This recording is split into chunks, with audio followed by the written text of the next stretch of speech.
My parents didn't come to my birthday dinner. Instead, they sent a text, "You're not our priority right now." I left them a note that said, "Then don't expect me to make you mine." So, I stopped paying their mortgage. The next morning, I woke up to 42 missed calls. "Hi, I'm Hedge. I turned 32 last Friday. I just wanted a small, special celebration. Nothing big, just dinner at a cozy Italian place. I booked a table for 4, me, my mom, my dad, and my little brother, if he could come. We hadn't had a family dinner in months. I was hoping this would bring us together again. But I was wrong. 10 minutes before dinner, they sent a text, no call, no explanation. Just, "You're not our priority right now." That was all, no explanation, just that cold, dismissive line. Like I was a dentist appointment they forgot to cancel. I stared at the text longer than I want to admit, sitting there in my car in front of the restaurant, still dressed in the outfit I spent too long choosing, my makeup already starting to smudge from the tears I fought to hold back. What made it sting the most? I had just helped them avoid foreclosure. They'd been struggling financially ever since my dad retired early due to health issues, and my mom's hours got cut at the pharmacy. They had fallen behind on their mortgage and were about to lose the house they'd lived in for over 25 years. So, I stepped in. I covered 3 months of payments, close to $6,000, out of my savings. Not because they asked, but because they needed it. And because I thought that's what families do.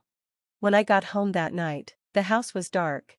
I knew they weren't there. I also knew they didn't want to face me. So, I wrote a note. Just a small piece of paper taped to the fridge.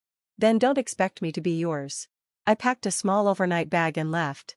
Drove straight to my apartment, which I'd kept even after moving back in temporarily to help them with bills and housework. It had felt like the right thing to do. But now it felt like the biggest mistake of my adult life. Saturday morning, I woke up to my phone vibrating off the nightstand. 42 missed calls, from mom, from dad, from my brother, even from some distant relatives I hadn't heard from in months. All asking the same thing, "Please call us, we need to talk." I didn't respond. Not right away. Instead, I logged into the bank account I'd been using to pay their mortgage. I disconnected the automatic payments. I canceled the future transfers. And I sent a short, final message to their loan provider. "I will no longer be making payments on behalf of Richard and Elaine Myers. Please direct future notices to them directly." I didn't do it out of spite, at least that's what I told myself. I did it because I realized something painful. I was pouring into people who saw me as optional. This wasn't just about one missed birthday. It was about years of being the afterthought. When I was 10 and my dad missed my first school play because my brother had a soccer game. When I was 17 and got into my dream college, but they couldn't come to the tour because it was the same weekend as my cousin's baby shower. When I was 25 and hospitalized after an accident, and my mom stayed home to host a neighborhood wine night instead of sitting with me.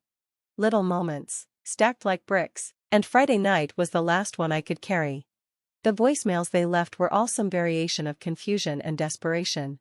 "We didn't mean it like that. Your father was having chest pain and we had to go to the ER. It was just bad timing. Please, we need to talk." But even their excuses felt hollow. If my dad really had an emergency, why didn't they call instead of sending a dismissive text? Why didn't my brother show up? Why didn't anyone think I was worth a moment of honesty? They didn't value me until I withdrew the thing they needed: my money, my time, my loyalty. And suddenly, I wasn't optional anymore. I was critical. By Sunday afternoon, I finally answered a call. It was my brother, Jake. "You seriously cut them off?" he asked, as if I'd just committed a felony. I didn't scream. I didn't cry. I just said the one thing I'd been needing to say for years: "I'm not your safety net anymore." There was silence on the other end. "Come on." They were just overwhelmed. "You know how much they've been struggling." "So have I told him. But I still showed up. I still made time. I still made sacrifices. And for what? You can't just let them lose the house. I can. And I will." I hung up before he could guilt-trip me further. That night, I sat on my couch scrolling through old pictures, birthdays, holidays, graduation. In almost all of them, I was smiling. But now I could see it. Something behind my eyes. The constant effort. The longing to be seen. To be enough. I don't know what happens next. I know the foreclosure notice will come in a few weeks if they don't find a way to pay. I know the calls will keep coming. I know the family will probably turn on me, spin the narrative like I abandoned them. But for the first time in years, I feel a strange peace. I didn't slam a door. I didn't burn a bridge. I just stopped building one alone. And as I lay in bed that night, my phone buzzing once again with more missed calls, I let it ring. Because sometimes silence is the only language people finally hear.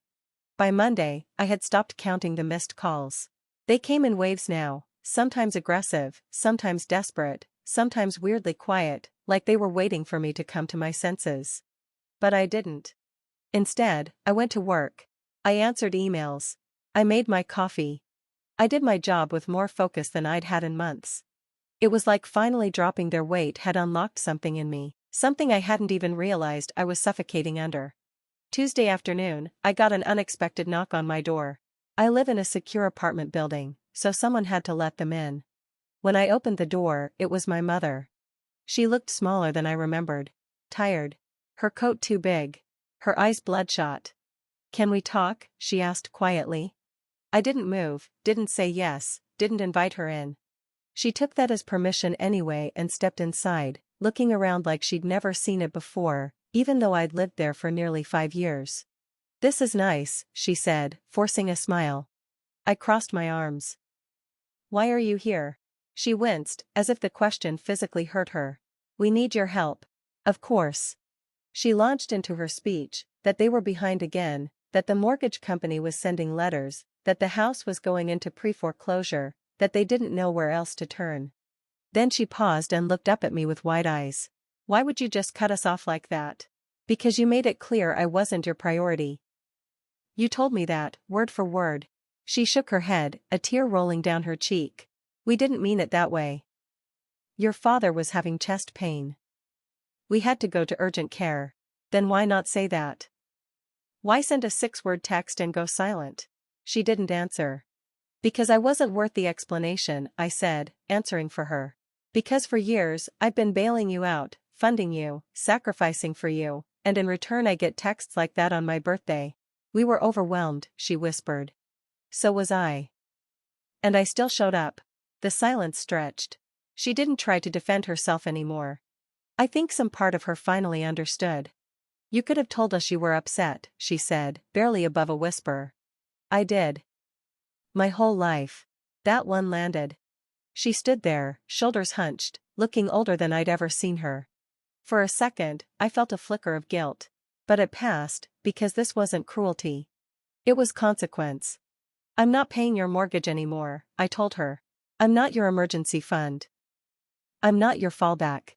"So, what are you saying?" she asked, panic rising. "I'm saying you need to figure it out. Just like I did. Just like adults do." I could see it in her face, that shift. The moment she realized she had no control over me anymore. That the quiet, obedient daughter she'd come to rely on had been replaced by someone firmer. Someone who wasn't going to keep bleeding for people who didn't notice when she was cut. Before she left, she turned to me. "We did love you, you know." "We do." I nodded. "I know. You just didn't show it in ways that mattered." And then she walked out. I didn't hear from them for a while after that. A few days later, my brother sent a text. One line, "You really gonna let them lose everything?" I typed. Deleted. Retyped. Then finally sent. "They already did, when they lost me." He never replied. Weeks passed. I heard through a cousin that my parents had put the house up for sale. It was a scramble. They owed more than they could handle. But someone from the church helped them find a buyer before foreclosure finalized. They moved into a small apartment outside of town. Nothing fancy. Just enough. I didn't go see it. I didn't visit. But I sent a card. No money. Just a note. "I hope this is a new beginning for you. I'm building mine, too." Apart. And I was. I started saying yes to things, brunch with friends, trips I'd postponed. I bought myself a birthday gift, a weekend at a quiet cabin in the woods. No phone service. Just me, a journal, and some peace. I cried the first night there.